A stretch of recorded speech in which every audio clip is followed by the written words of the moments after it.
Hello, everyone. Welcome to BungaCast, the global politics podcast at the end of history. It's Tuesday, the 23rd of November. My name is Alex Hochuli, and I'm, as usual, joined by Philip Cunliffe and George Hoare, who are laughing at me. This is a 3 articles, which I will explain in just a second. But this one's going out to Gen Pop, not just to our patrons. So I'm going to start off by asking Phil, straight off the bat, do you prefer Gen Pop or patrons? What's your favorite constituency? Why are you putting me in such an invidious position? I refuse to answer that. I like both Gen Pop and patrons equally, though obviously patrons are especially nice. George? I think the correct answer is that you like people proportionately to the amount of money that they give to you per month. So not quite the correct answer there, Phil. But yeah, Gen Pop are good too, because they have the potential to give you money every month. We love the cash nexus here on BungaCast. But it's not callous with us. It's not a callous cash nexus. It's a warm and friendly one. Yeah, maybe. Debatable. I guess Gen Pop we kind of had a fling with. They come in and out, have a little bit of flirtation, and it'd be nice to kind of seal the deal, put a ring on it. Anyway, so this is a 3 articles where we each bring an article to discuss. We're each bringing an article to discuss, and we're kind of going around the world today. 3 recent events, I guess, about people power, which is maybe a bit of a cliched way to put it, but it's a common feature to all 3. So we're going to be discussing Chile's recent election a couple of days ago. We're going to be discussing India's repeal of a controversial law and protests and riots against COVID restrictions across continental Europe. And we are going to start. Well, we're going to start with me because I'm speaking. I'm going to keep going. Sorry to interrupt you, but people power is pretty vacuous because pretty much any discussion of politics involves both people and power. So. I'm not sure that's true, George. Even Robinson what about Crusoe, the European Union? Even Robinson Crusoe and Friday, there was people and power. Yeah, the European Union has some people and has some power. I mean, I'm pretty prepared to die on this hill. All right, in which case, let's move on. Yeah, to die on that hill very much alone without any people die on the whatsoever. Hill alone. Maybe commit fucking harakiri on that kill. Yeah. Okay, I'll take that. I'll take that under advisement. Thanks for your input. In the last episode, we did conclude that the right form of politics is George committing harakiri. That would be the true universal politics. But you'll have to listen to that to figure out what the hell I'm on about. I'm not sure that had universal agreement within the 3 of us. You were the biggest advocate, actually. Anyway, we are. The first one is Chile's presidential election, which happened this past Sunday. And well, that'll be 2 Sundays ago for you, listener. And so the article I brought to discuss is just one piece of analysis, which actually came out before the election was held in Slate, not a website or magazine that I read that often, but it's by Lili, Loofbourow, who normally writes about TV and kind of has written some good stuff on TV. But anyway, has the backlash to progressivism come to Chile, which came out on November 19th.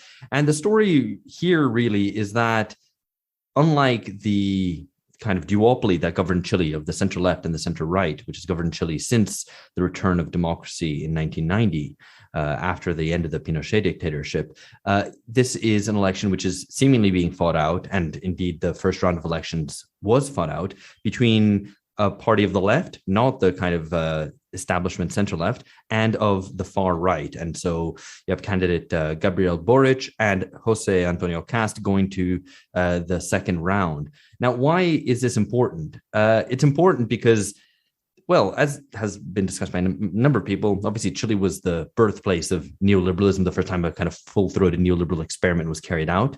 And as the slogan has had it in Chile in recent years, it's also where it'll die, because you have these mass uprisings against, in favor of overturning perhaps the whole regime, but certainly in favor of a new constitution to replace the Pinochet era one that has been instituted since the return of democracy. Yeah, and that was Boric's slogan. It wasn't it's not the way in which it would be safe to characterize Chile. That was the slogan the left candidate wanted to make the case. Sure. But the uprising kind of carried that slogan. I mean, that was something that was seen on placards and all over the place. And actually, if you want to know more about what was going on, then we have an episode from back in October 2019 where we talked to Pablo Pryluka, episode 93 on the protest wave in Chile.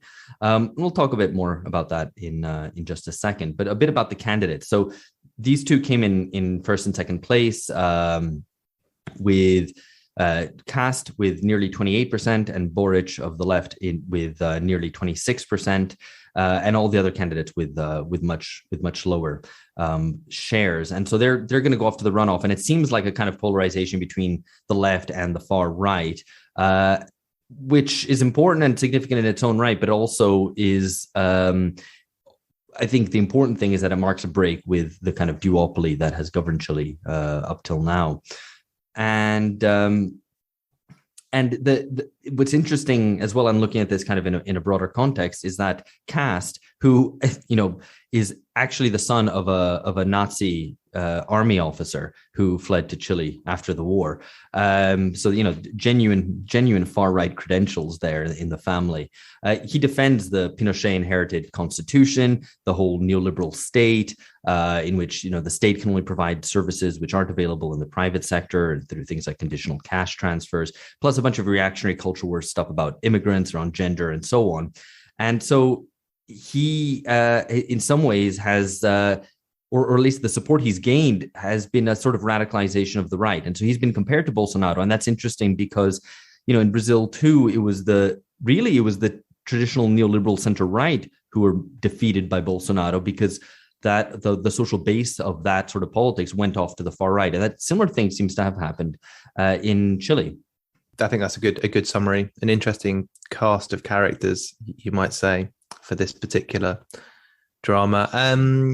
So just on the point about Bolsonaro, I mean, I think it's the way the Slate article sort of frames it is Chile's presidential election is scary and familiar. So that's not actually the title that ends up on the article, but that's the one if you send it as a link. And it's a bit too, I mean, it's obviously reading the kind of the Trump and Bolsonaro context into this really heavily. And it's pretty, I think that the basic point of this article is like, here's a choice for people in Chile to choose correctly and be celebrated by us, or choose poorly, and we will be able to judge you.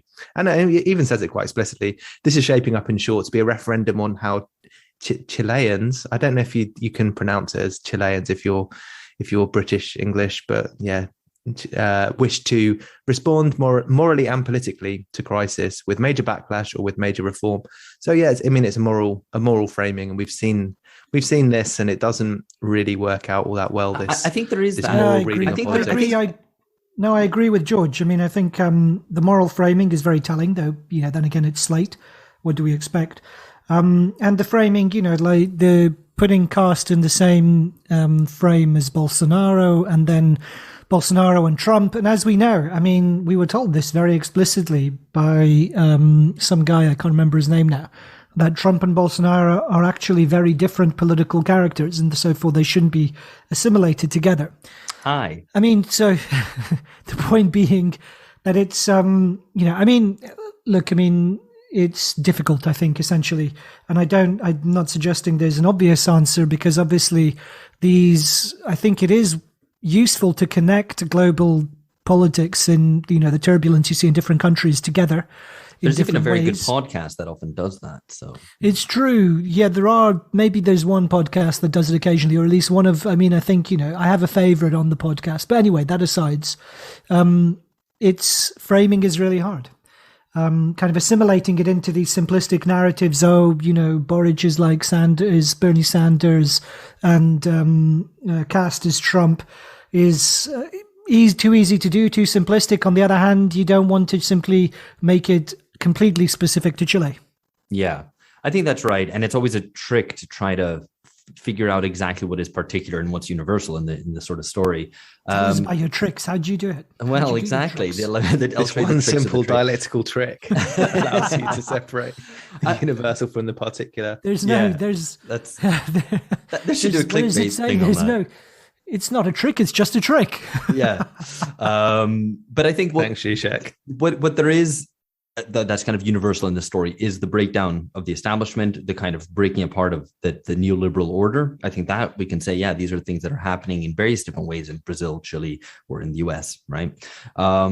But I think the comparison, for example, of caste with Bolsonaro is more apt just because if we're sticking with Latin America, comparisons between the countries are far more appropriate in terms of looking at their social structure and their histories than it is comparing to the United States or to Western Europe. So I don't think the Bolsonaro comparison is totally wide of the mark.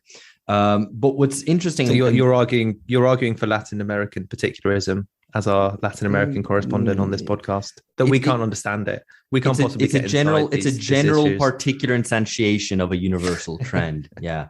Good line. But what I think is important here is to understand Chile's recent history. And if you'll allow me, I guess, a little bit to kind of put this in a bit of context, it's important. And in a way... Allow it more important than as long as you don't mention the other 9/11, you will be allowed to talk about this.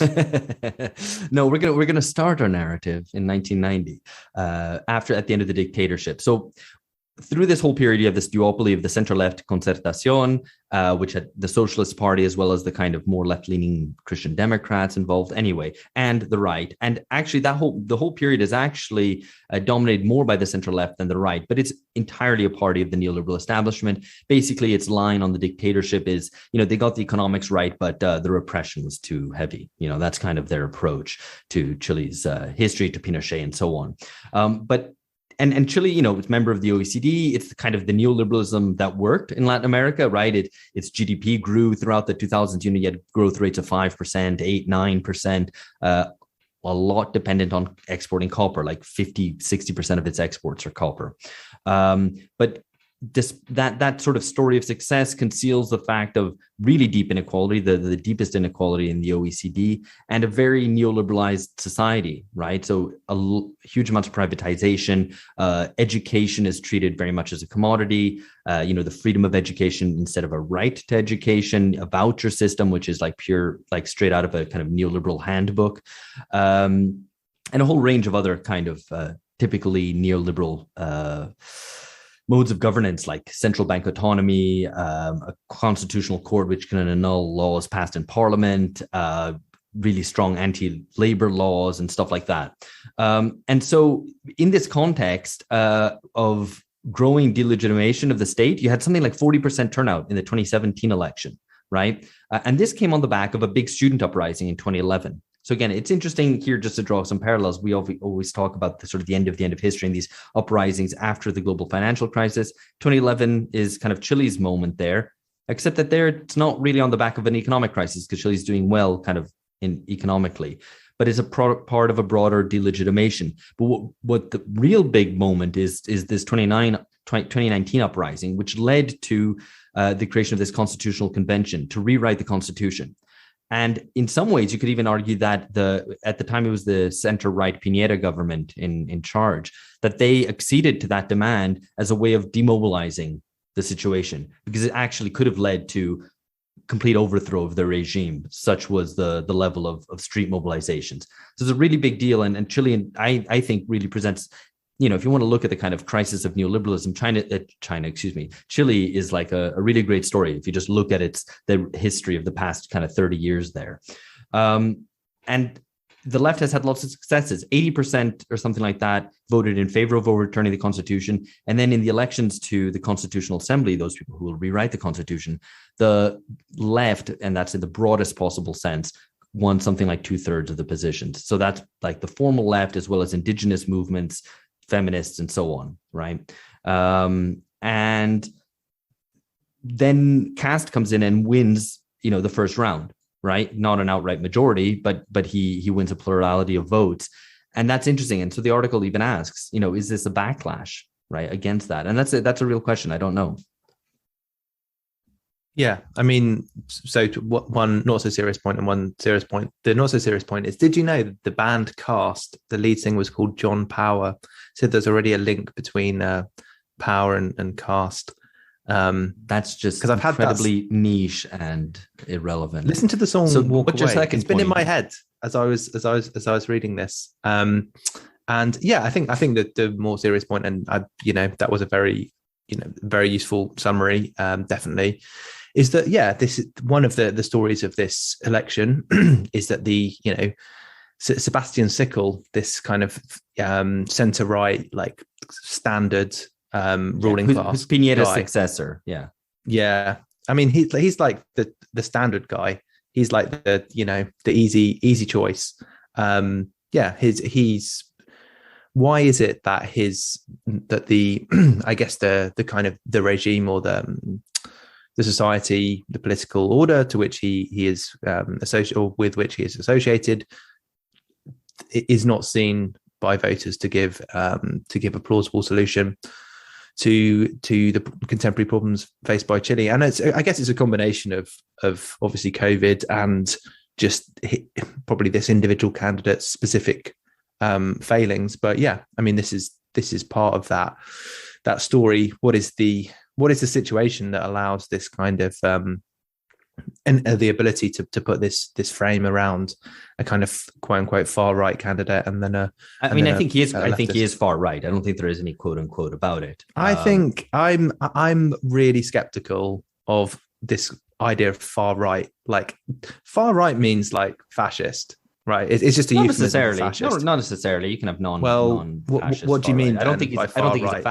think he's a fascist, but he holds to an extreme neoliberal position of privatization of and also just a defense of the Pinochet-inspired order. So basically, to continue governing over the type of society that Pinochet created over the, effectively over the graves of all those who were defeated. But what does it mean? But what does it mean to say, neoliberal? I mean, and far right?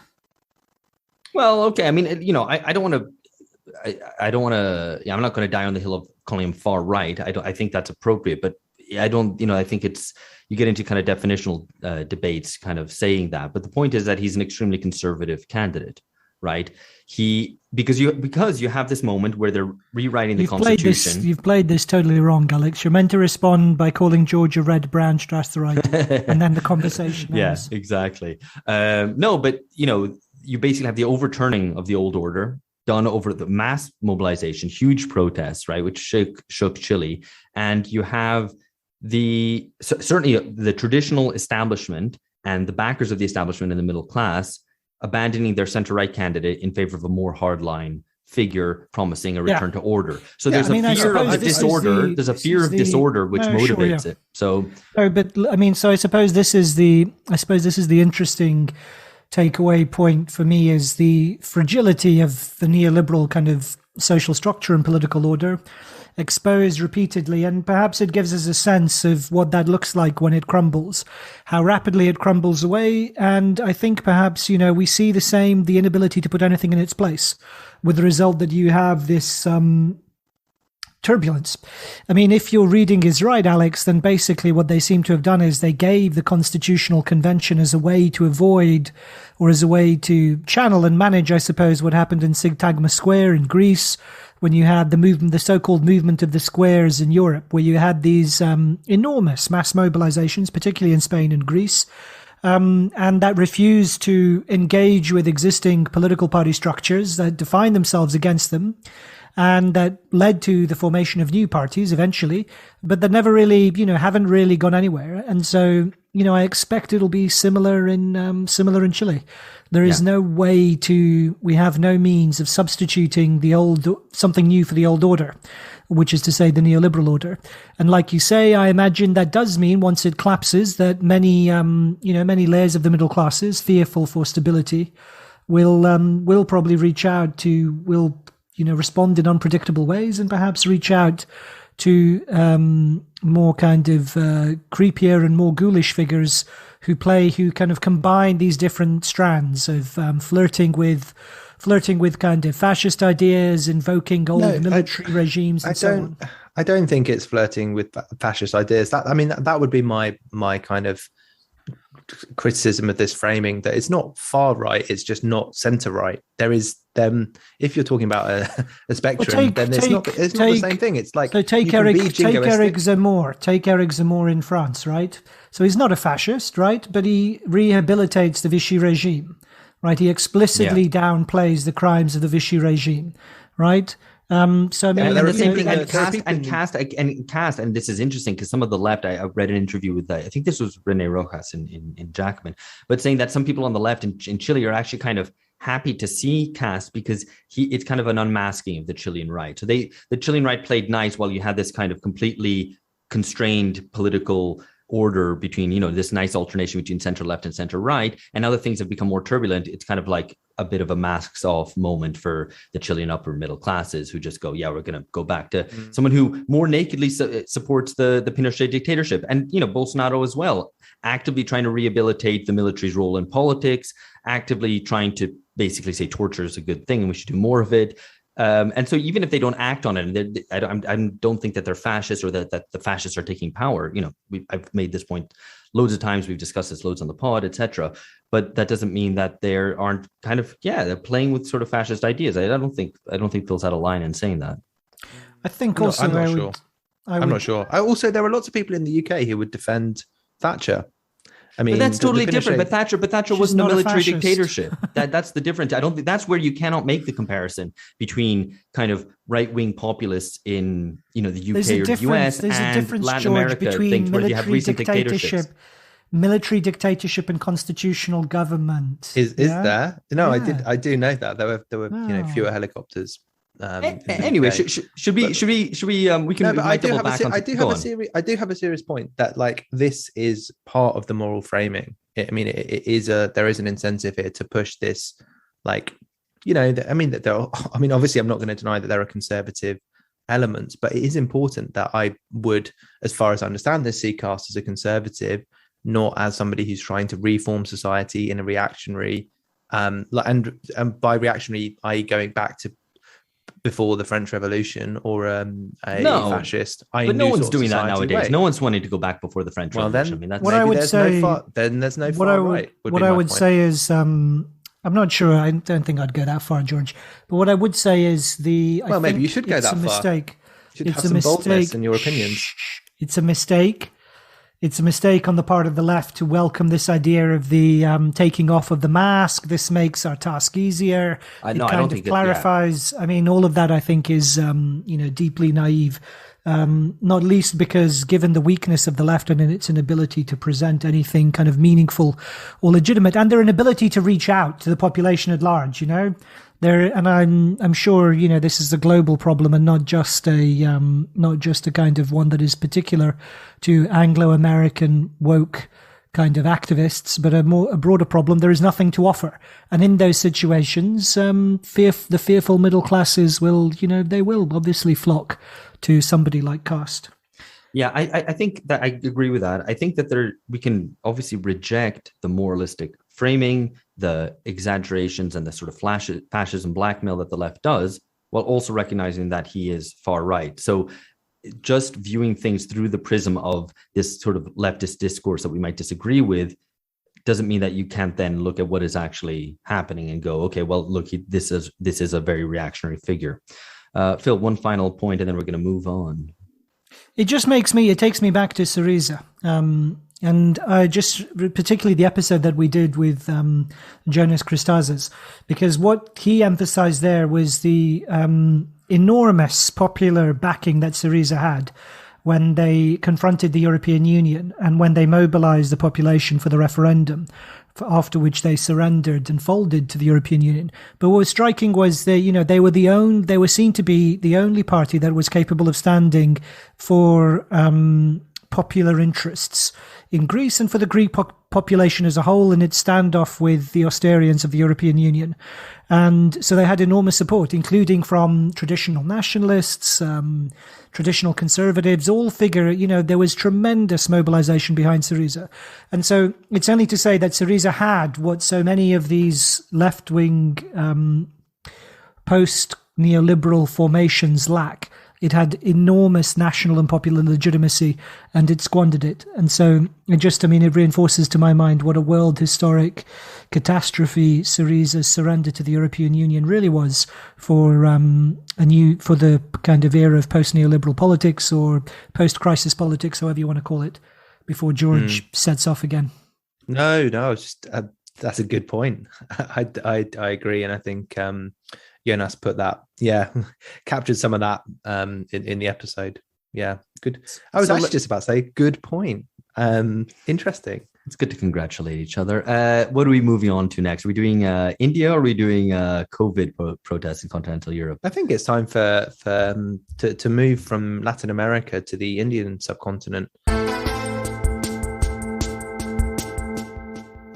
So, in fact, the next article is in the paper of record, everyone's favorite, the New York Times. Yay. So this article by a team of reporters, including Emily Schmall, Karandeep Singh, and Samir Yasser, is titled "In Rare Show of Weakness, Modi Bows to India's Farmers.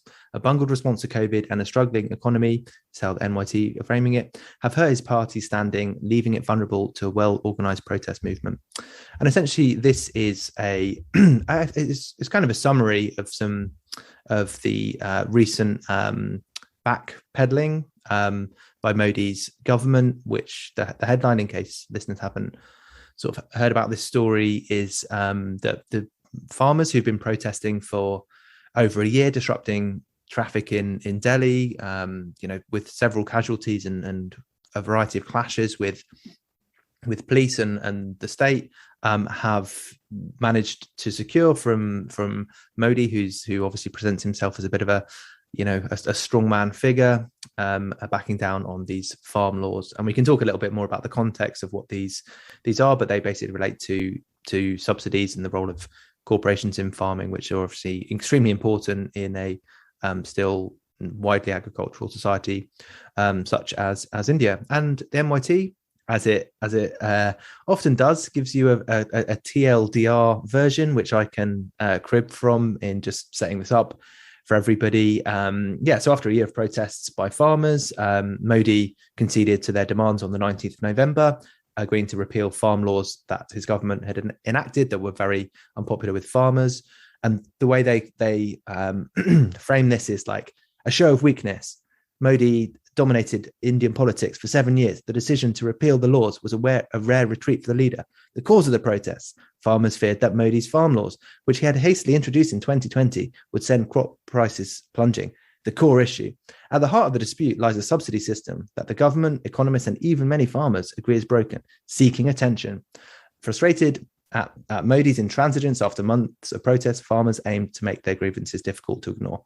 So, I mean, there's obviously a lot more to it than that, and we can probably dig into the context a bit. But yeah, I mean, it's a climb down over an important economic issue by Modi, and we should also, go on. Well, I've got a question, a very digressionary question. Can we really talk about a strongman? Like, maybe he's not a strongman. Like, maybe that's the wrong language to use. Like, maybe the framing is bad. Maybe he's not a strongman at all. Is he a henchman? Strong man, inappropriate language to use. Maybe he's not a man. Maybe he identifies as something else. He's a strong person. Is that what you're saying we should call him?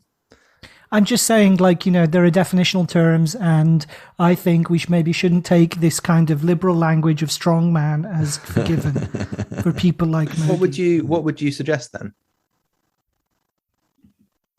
He's obviously taking the piss out of you, George. I'm responding seriously because I seek political discussion and clarification through the clash of ideas. So yeah, what would you suggest instead of a strong man?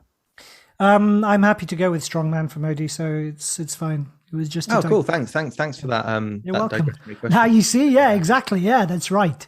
So that's the sort of intervention that I would make and then be criticised for. Anyhow, so yeah, so that's the headline. It's useless. I mean, it's so typically useless journalism, I have to say, from the New York Times. So let me qualify. So it gives you kind of the superficial reading of the fact that there obviously has been a climb down. It talks to some people, it gets some views, blah, blah, blah. It gives you the fact that the Modi is losing popularity in key states in advance of future elections. They need to win.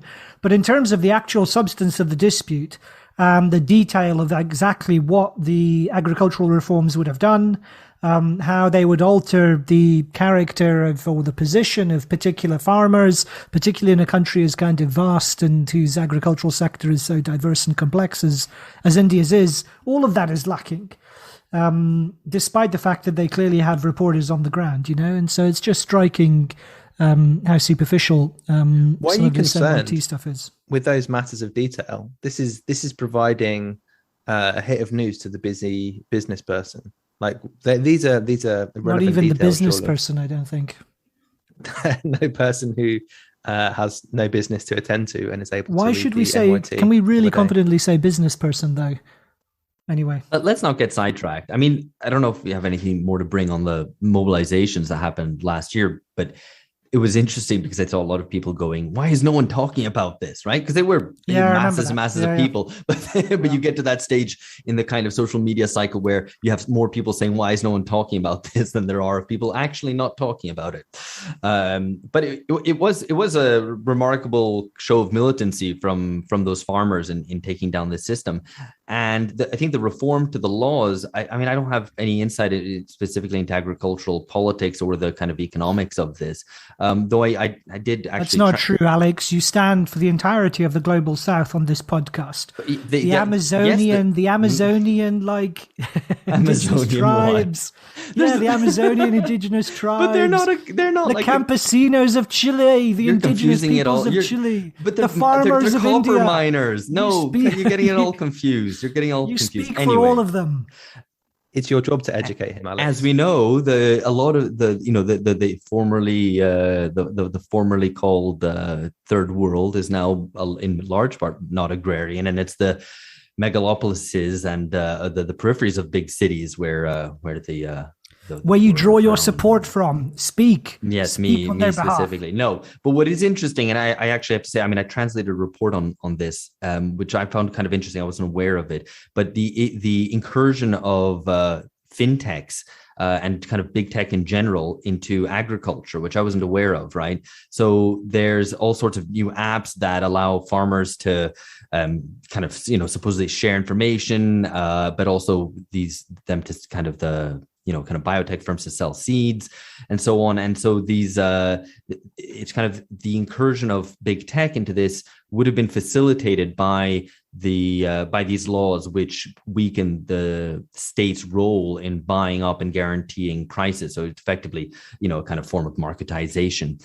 And so the farmers' protest was a way of really trying to scrap these laws and to maintain some form of state regulation, which I'm sure is wholly inadequate in India, but it's better than the proposed marketization, which probably would have seen, many farmers go out of business, commit suicide, etc., lose their lands, and so on.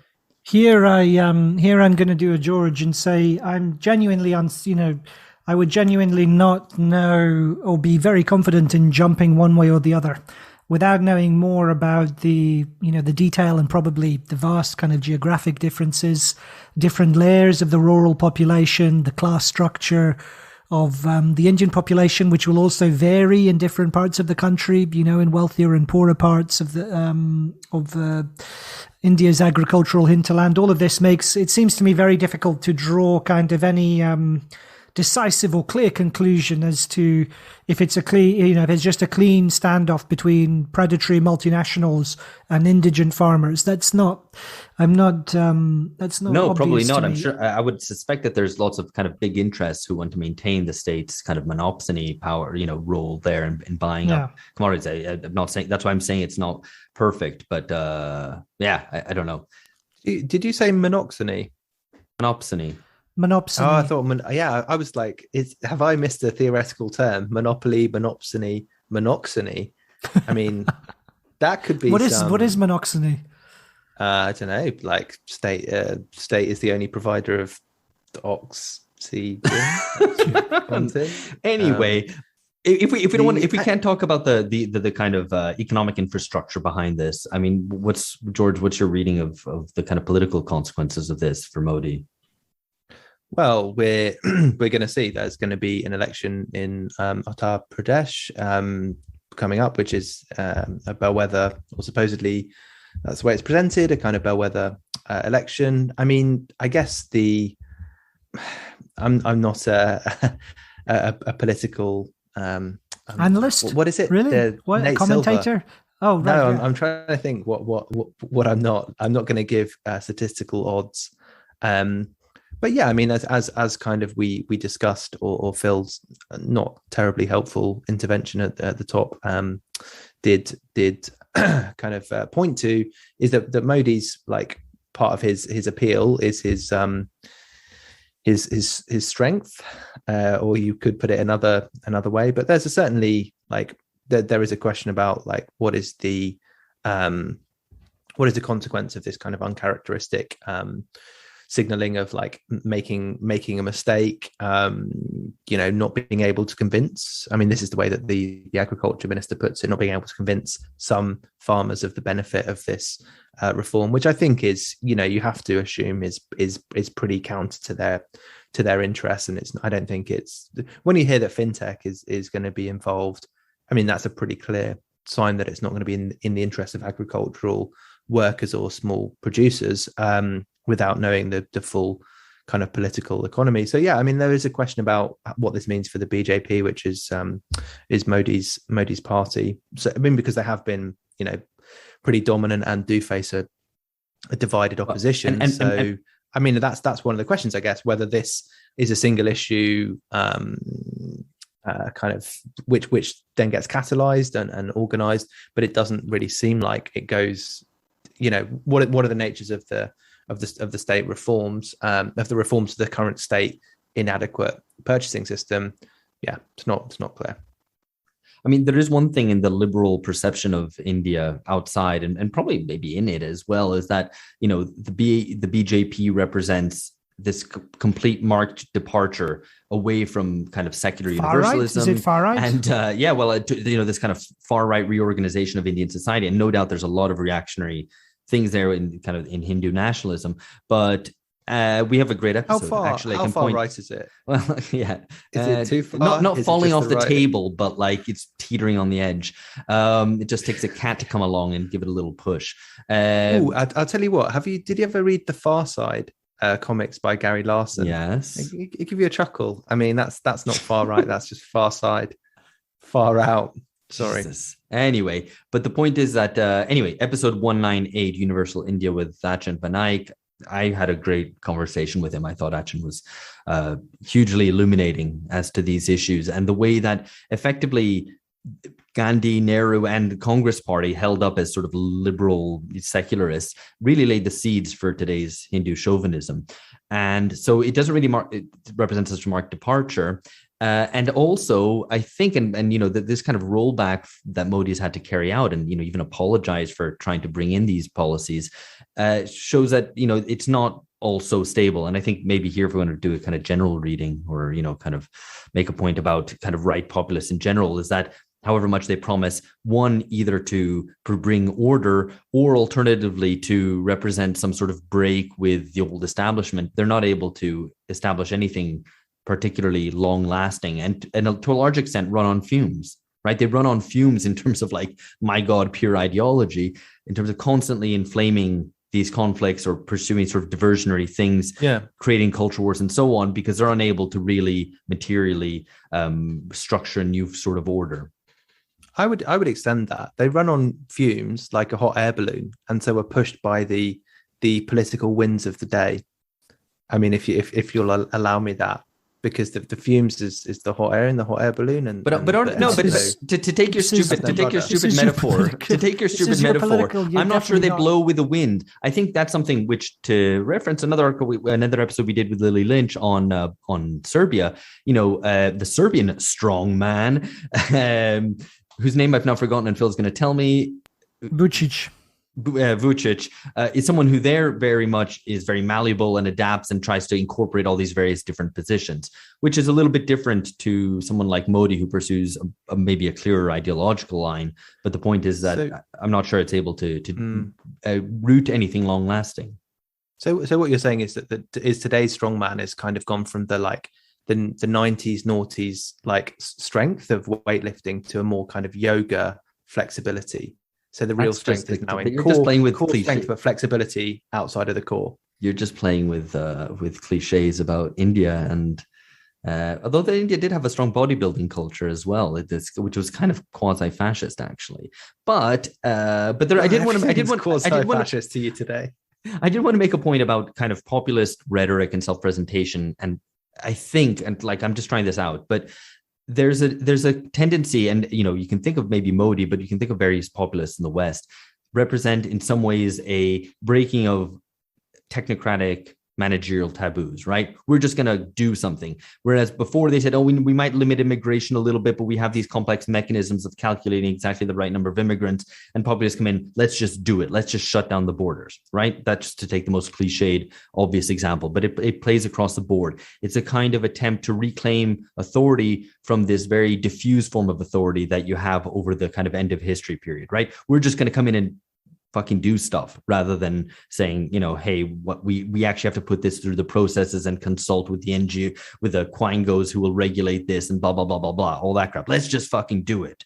Right. I think there's a liberal version of this, or even a left liberal version of this, even with COVID, maybe to foreshadow what we're going to talk about. But with COVID, where there's also this element of like, fuck it, just vaccinate everyone, force vaccinate everyone, or fuck it, just lock down everyone, which has its own sort of like libidinal thrill there in saying, no, we don't have to measure things anymore. We don't have to balance. We don't have to find consensus or whatever. Just fucking do it. And this is the world in crisis today, right? The effect of crisis means that we can't rely on the processes and consensus and the consultations and the blah, blah, blah, blah, blah, blah, blah. We just want to fucking do it. And so the liberal version is authoritarian. The right-wing version is also authoritarian, but they both provide some sort sense of satisfaction, I think, both for the practitioners, but also for the audience hearing it, and to whom it appeals, to say, hey, why don't we just lock everyone down and stop the disease entirely, instead of being like, oh, but we have to measure this up against certain liberal rights and blah, blah, blah. And maybe the correct measure is a little bit of lockdown, but not so much. Or maybe we should just encourage people to get vaccinated, but, just through messaging. No, just fucking do it. I think there's a sort of similarity there. Yeah, there's a sort of libidinal naughty being good, it's naughty not to do what the technocratic, like to have exactly precisely the right number of people vaccinated or the right number of immigrants, but it's kind of, you're offsetting that by doing the morally good thing. So you can be a little bit kind of crude, a little bit fuck it, just do it, but you can be safe in the knowledge that you're just doing the good thing. You might be doing too much of a good thing, but you can't have too much of a good thing. Now, there's something in that kind of the license that you can give yourself to break the rules if the direction in which you're breaking the rules is the good one. But everyone believes that they're doing the good thing. I mean, the people who are saying let's stop immigration entirely are also saying we're doing the good thing to preserve our, pure or consensus society. Yeah, but the left liberals just have more of that. They have more of the energy. The right are more okay being evil, whereas the left are like, no, we're going to do evil, but we're going to pretend we're good, etc. Should that be a moment that we move on to the next one, Phil? Probably. Okay, so go ahead.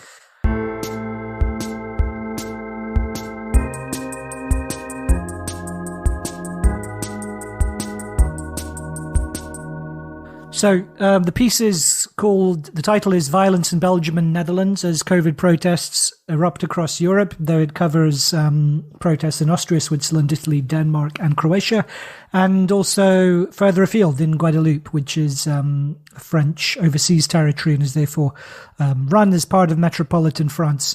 It is in The Guardian, published Sunday, the 21st of November by Jon Henley. So Alex asked earlier this, about the Indian farm protest that for a while people were kind of saying, why is no one talking about this, given the scale of and intensity of the protests? And the same thing could be said of these COVID protests. Finally, there is some recognition in a major, leading liberal newspaper, just of the scale of anti-lockdown, anti-vax mandate protests that are now gathering force.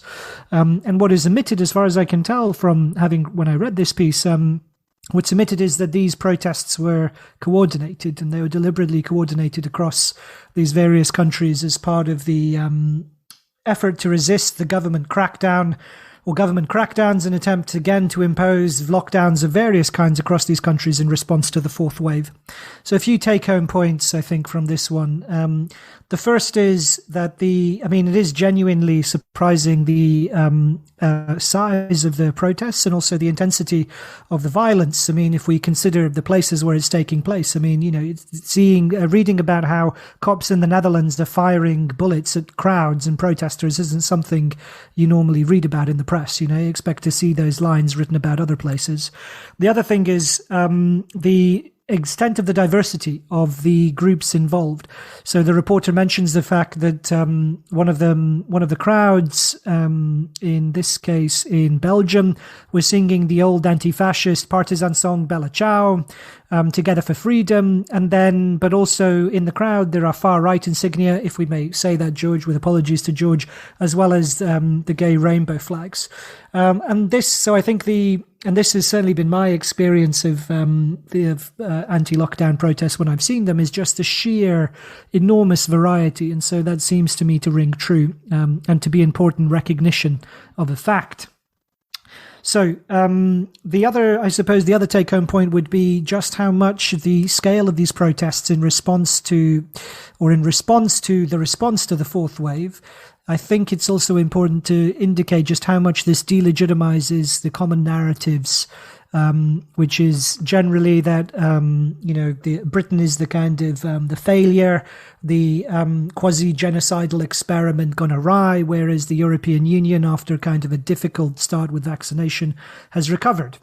Whereas now the fourth COVID wave going through Europe is also again kind of sending case rates and infections rocketing in all sorts of unexpected and unpredictable ways that don't seem to easily align up with what might be predicted by rates of vaccination and previous restrictions.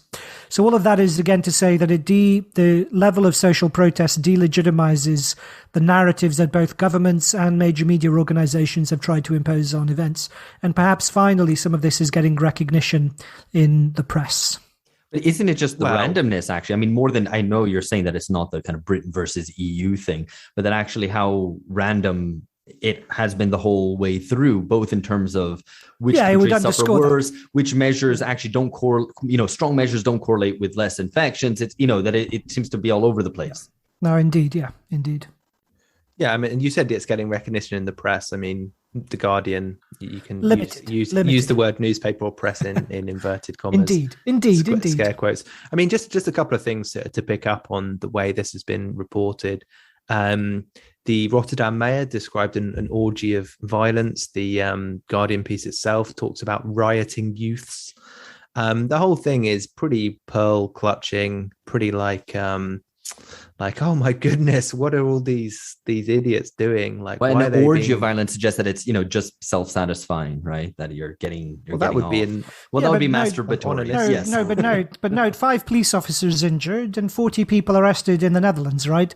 And that seems to me kind of quite striking figures. Yeah, but we know what police injuries actually mean. It's like someone like broke a nail, and then it's like, well, they lost a finger. You know how these things go. But all of those. The point is, all of those things are, all things being equal.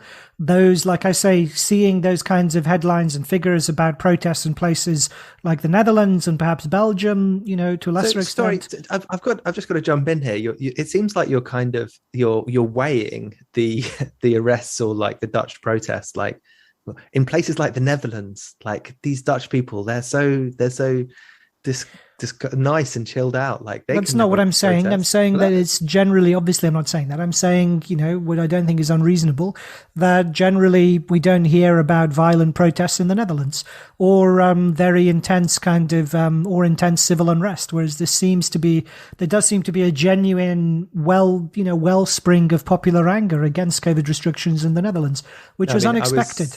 I was being facetious, because if you go to The Hague, it's it isn't the place that you're expecting the barricades to be formed and the Molotov cocktails to be hurled. I mean, I would make a couple of points there. One is this like general trend towards the militarization of social relations, which you could say COVID is a part of. This idea that essentially like there isn't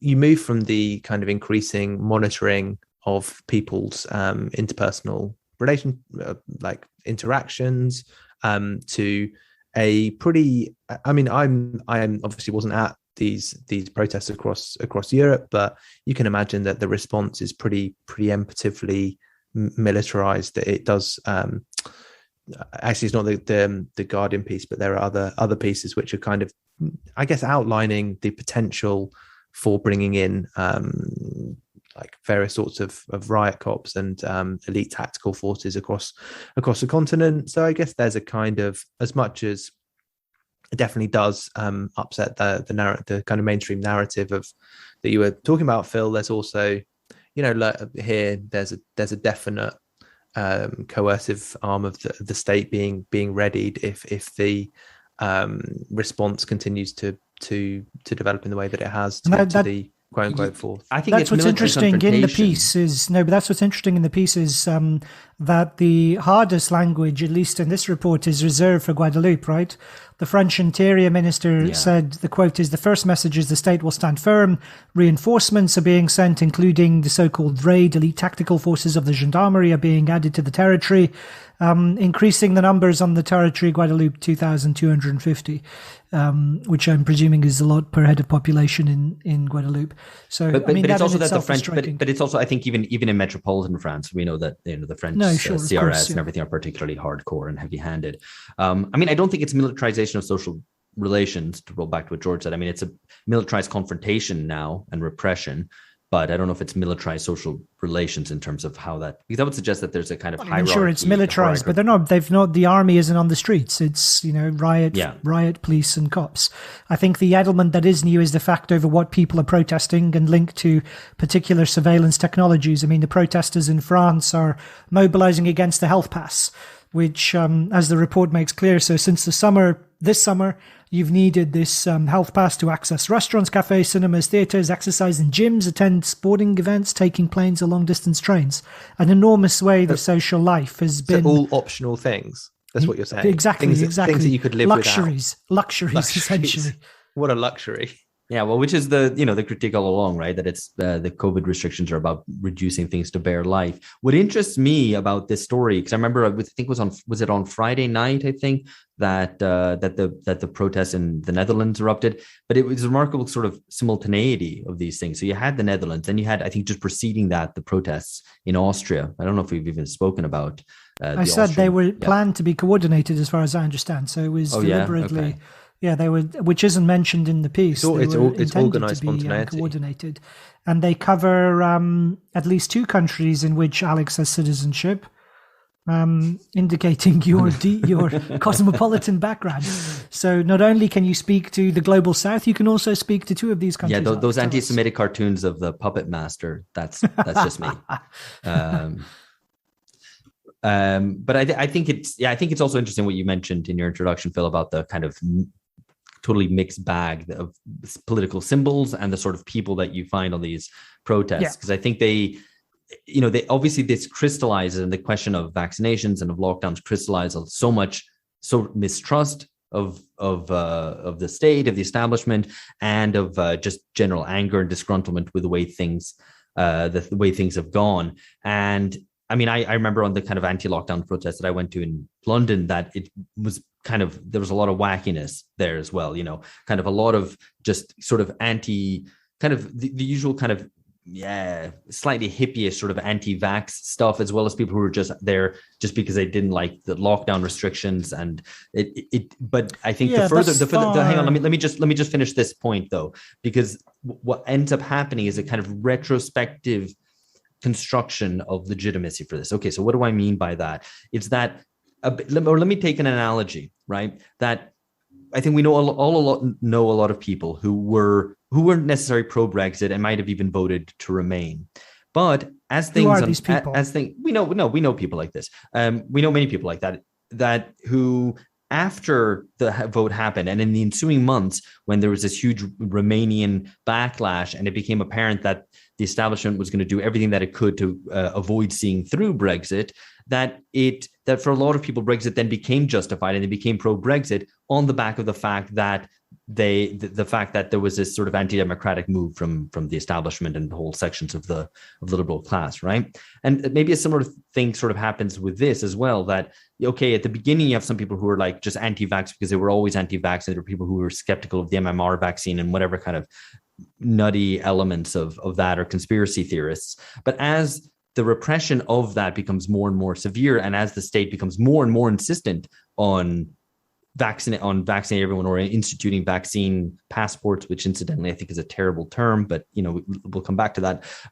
The more that the state becomes heavy-handed in its insistence on this and its continuation of these things, it makes even the kind of anti-vaxxers seem more legitimate, and more people are kind of drawn into that as going, hang on, this is just insane. Like people who might have been, and I wonder whether there's a certain similar phenomenon going on where people who might have been, for example, pro-vaccination or were okay with lockdowns are getting to the stage where they start questioning more and more. The more heavy-handed the state gets, the more insistent it becomes on these things. People. But that's, that is my kind of trajectory. Like, I'm obviously not opposed to vaccination. I've been double vaxxed myself.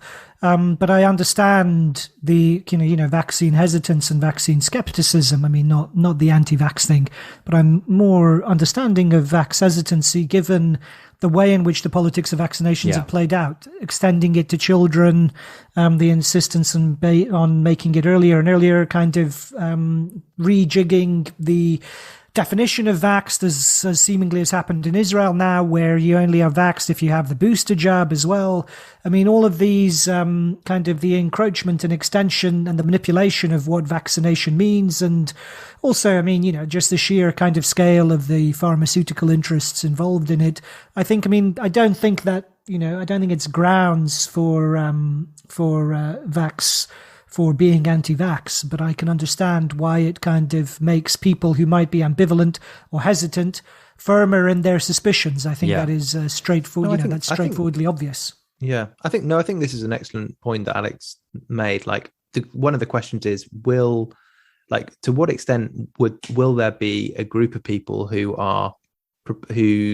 whatever their actual opinions on vaccines, there might be, as you said, Phil, you might be pro, but they don't like the seeming coercion or the seeming sort of necessity to access luxuries, social benefits of various sorts, and they want to defend bodily autonomy. Is that a big proportion of, let's say, British society? I'm not convinced. I don't know how vociferous this group that you identified with respect to Brexit, like the democratic Remainers, like I really didn't see a lot of those people who were like, this principle I agree with. In this specific instance, I disagree with. But that's because you don't see. No, but that's because they're not democratic Remainers. That's because they're Leavers, and because they became Leavers very soon after, right? There were people who were ambivalent. They were called Relievers. There was the name for them. I didn't meet very many. I met some of them. I met some of them. I voted Leave. I voted Remain, but now I'm a Leaver. I met some of them because I've seen the contradictions of. I met some of them. British political system. I met some of them. Not many, but also, but it was evident in the polls. There was a significant tranche of people who, even though they were dissatisfied with Brexit and the way it was going, they still, when you asked them, should it be seen through? Do we need to do it? They did. And I took that to indicate that portion of the population that was committed to democaphy. In fact, the minority is the Remainers. I mean, that's what needs to be explained, is that you have this hardcore of Remainers who don't accept it, whatever happens. That's a very small group of people. Well, it was a large minority. But it was a large minority. Yes, it's a large minority. But that you encounter if you're in the worlds of NGOs or media or academia, but in society as a whole isn't so important. What are you saying? I'm saying that you might be too close to these people. I'm just quite skeptical that this was ever how did I not meet any of these people? I just, because you don't get out enough. That's why. Fake polls, fake info on Jesus Christ. Brexit. But to return to this, wait, are you denying? So you're saying I didn't meet these people, and that you never saw a poll which showed Remainers who still thought we should leave? Yeah, you can prove anything with so you're saying, so if you don't believe in polls, then you're saying I never met these people. No, I'm just saying I just don't know who you met. I didn't meet them. Okay. I only Let's trust people that I've met, that I've shaken by the hand and had a good conversation with. No, what was I actually? I was actually had a serious point, which was, that I mean, it's I think this is maybe what we'll see over the winter, because it seems like the direction of travel is very much towards more coercive measures. What are the, there isn't, to return to your point also, Alex, about the heterogeneity of some of these kind of anti-lockdown protests or this thing. That's partly because there isn't really a political representation. There isn't really a political vehicle. Yeah. I mean, none have been very long-lasting or successful. The Austrian far right actually is like the one mentioned, I think, in the article, or maybe in another piece on this, which is right. Like channel. Allow it. The Austrian far right are the only ones who kind of are trying to, seize this and try to give voice. Yeah, exactly. And yeah, but I guess so. I guess the question is COVID as an issue still an exception, like 18 months into it, that means that the principles that people might otherwise have had of civil liberties, whatever, are malleable.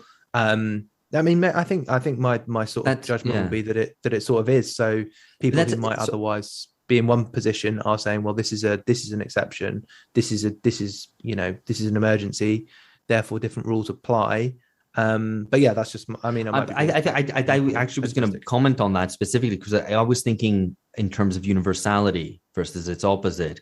So people might be willing, and I'm just completely spitballing here, but people might be willing to tolerate something like lockdown because it's universal. Okay, we obviously know that in reality, some people still, large parts of people still have to go to work and others don't, but there's an element of of a blanket measure.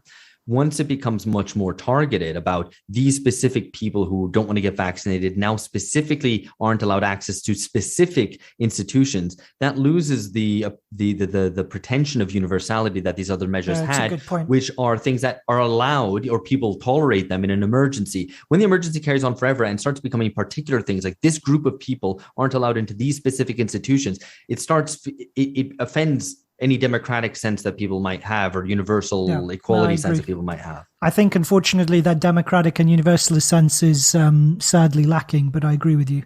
And I think that probably will affect people's assessment, particularly if it comes to the fact that they might have friends and family who fall into that group. And like you say, it changes people's assessment of the situation from everyone pitching in together, even if it's in this kind of atomized, stay-at-home, be isolated way, versus specific groups of people being disbarred from public life effectively. I agree. And I mean, so the only other thing I'd say about this piece is generally the media's response to these protests has been to sweepingly castigate all of them as anti-vax protests. So as kind of making out that they're all kind of anti-5G, anti-vax kind of weirdos and fanatics, and that has been more difficult to sustain the deeper that we get in, and the more particularized, like you say, and draconian restrictions and vax mandates become. So I think like I say, it seems to me that this article is important insofar as it marks a shift in the way some of these narratives around COVID have formed and are being framed. Are people who are anti-5G more anti-5G than 4G and more anti-4G than 3G?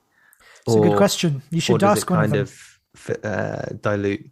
I mean, you want more connectivity, don't you? Even if it's being implanted as a microchip, you want to, be on faster speeds. No, but presumably you're less. If you're anti-5G, presumably you're not. Are you against 4G as well, or less so because it's less G? Yeah, right? Only 80% is against it. I mean, anyway, I'd accept it. I'd just be like, away we go, away we go, away we go. Okay. All right. Thank you, Jesus Christ. Sorry, what were you saying there? Well, away we go. My pronunciation of the Mandarin might be not so good. I thought you were speaking Geordie. Anyway, yeah. I think just one final point that I'd make, and it's not particularly original one, but Bob Crow used to say that you should read the Evening Standard and just believe the opposite of it. Maybe this now applies, to the Guardian as well. Just read everything they think is bad is good, and vice versa. It's been like that for a long time. Yeah, that's why I said it wasn't very original or good, but I don't think I've made that point before. and Bob Crow did say about the Evening Standard, and it is true. Yeah, not original or good, but there's a first time for everything. Okay, we'll leave that there. Thank you for listening to this 3 articles. These generally are ones that we do for patrons only. So if you like this kind of thing, do sign up. It's at patreon.com/bungacast. And we'll be back with more guests and various other things, including a final roundup responding to comments and criticisms that we've received along the year, right towards the end of December, which will be our last episode of this brilliant year that's been 2021. Okay, catch you later. Bye-bye.